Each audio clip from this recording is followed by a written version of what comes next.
According to legend, the Sheriff of Nottingham was the main antagonist in the Robin Hood ballads. His archenemy, the noble leader of the Merry Men of Sherwood, has become a significant part of English folklore and British culture as a whole, despite the fact that the hooded hero had numerous historical prototypes. In reality, of course, he never actually existed. Like Robin Hood, our ship also had her own prototypes. They were developed in the mid-1920s by the British Admiralty. If we had to choose a more or less specific year, then it would be 1926, right between the signing of the two main treaties on the limitation of naval weapons, the Washington Naval Treaty of 1922 and the London Naval Treaty of 1930.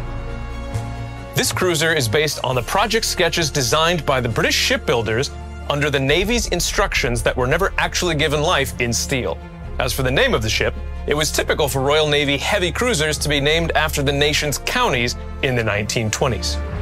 However, the last two ships of this type were built according to a modified project and received the names of county towns. Our cruiser has similar armament, but technically differs quite a lot from her preceding designs, and this influenced the choice of her name.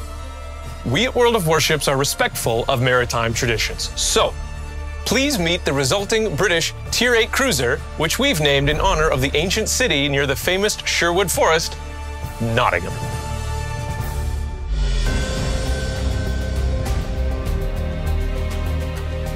Out of all the ideas that we found among those unrealized designs, we implemented three main ones on Nottingham.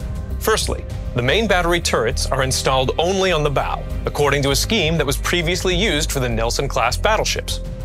Secondly, instead of 3 twin-gun turrets with 203mm main battery guns, we installed 3 triple-gun turrets. This is something that has never actually been cast in metal. Thirdly, she has reinforced torpedo armament comprising 4 quadruple-tube torpedo launchers. In reality, there were always fewer in order to save weight.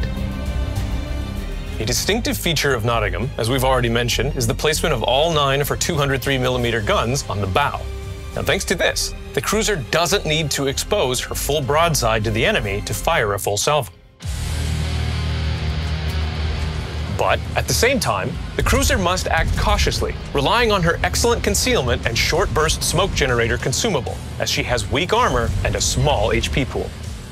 Moreover, the ship doesn't have the repair party consumable, and her smokescreen will only hide her for a while, so it's best deployed for short-term cover when firing or retreating. With all that in mind, the best combat strategy for her is to stay inconspicuous, take up advantageous positions for firing, then reposition. If an enemy ship is nearby and close combat cannot be avoided, take advantage of her torpedo tubes and the ability to launch torpedoes individually. But remember that the torpedoes themselves don't have the best range. In addition to the smoke, Nottingham has a choice between hydroacoustic search and defensive AA fire in a single slot. For upgrades, I recommend mounting the following: Main Armaments Modification 1, Engine Room Protection or Hydroacoustic Search Modification 1, Aiming Systems Modification 1, Propulsion Modification 1, or Steering Gears Modification 1, Concealment System Modification 1. Now let's get down to the traditional Armada raffle. This time the reward is a bundle with Nottingham, a port slot, and a commemorative flag. All this will go to one of our YouTube subscribers who likes this video and writes the correct answer to this question in the comments. What is Nottingham named after? Don't forget to write your exact in-game nickname and the game server you play on in your response. And as always, we'll reveal the winner's name in the next episode of Armada. Good luck in battle, Captains!